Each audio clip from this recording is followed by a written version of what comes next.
finalement n'auront pas amené de changement à la tête du conseil municipal orléanais. Mais dans ce dernier, et c'est là par contre le changement, figure désormais une minorité, c'est-à-dire une opposition de gauche en l'occurrence. Alors être à la fois opposé à un maire et membre du conseil municipal, cela lui irait-il une attitude nouvelle, peut-être une attitude pas très confortable d'ailleurs? Nous essayons, pour notre part, de vivre notre situation de minoritaire d'une manière résolument positive et constructive. Les conseils municipaux doivent être le lieu de la proposition et non le lieu de la polémique. Je regrette que très souvent on ne nous entende pas. Si M. Doufiague nous avait écoutés, il n'aurait pas réduit, comme il l'a fait, les subventions aux clubs sportifs des quartiers, il ne s'acharnerait pas contre une maison de la culture qui fait du bon travail, et il ne s'entêterait pas à vouloir planter devant la gare d'Orléans un hypermarché, alors qu'il avait promis pendant la campagne électorale d'y mettre une nouvelle bibliothèque. De même, on ne sombrerait pas dans cette polémique sectaire qu'on a connue au sujet du nom des rues. Nous continuerons calmement à proposer, à construire pour Orléans, car nous croyons que c'est notre rôle au sein du conseil municipal. Autre cas de figure, celui du premier magistrat d'une ville à l'heure de la décentralisation et qui se trouve être par ailleurs une personnalité importante de l'opposition nationale. Majoritaire à Orléans donc, mais oppositionnel face au gouvernement, Jacques Doufiague, maire d'Orléans. Écoutez, on est inventif ou on ne l'est pas. Je crois que nous avons apporté la preuve que nous l'étions.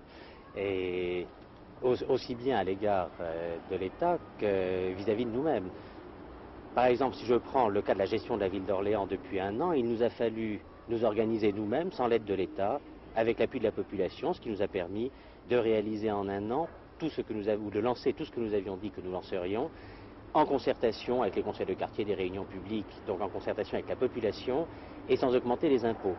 Donc pour faire plus, ou au moins autant, avec moins, il faut être inventif. Je dois dire que le fait d'être une ville d'opposition nous donne à cet égard, je crois, quelques moyens supplémentaires. Et puis à ce droite-gauche classique que l'on peut retrouver dans la plupart des municipalités, se mêle à Orléans un élément certes qui constitue un groupe politique à lui tout seul, mais dont la force de frappe se révèle à l'usage tous azimuts. L'écologiste Jean-Noël Breuil.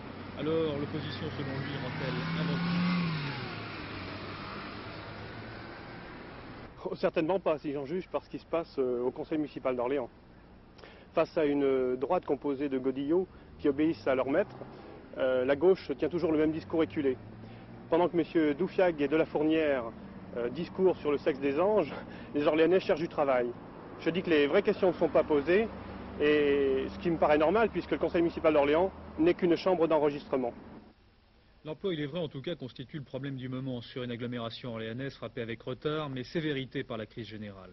Le proche avenir en la matière risque donc de tester véritablement la capacité d'innovation des uns et des autres. Une capacité dont les édiles ne sont de toute façon pas les seuls dépositaires, mais qu'ils ont les moyens, au minimum, de favoriser.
Cette affaire révèle au moins un point commun entre Parti communiste français et RPR.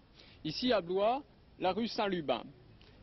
En face, le Travailleur, c'est-à-dire l'organe de presse du Parti communiste français, et 3 portes plus loin, au numéro 8, le siège du RPR en Loir-et-Cher.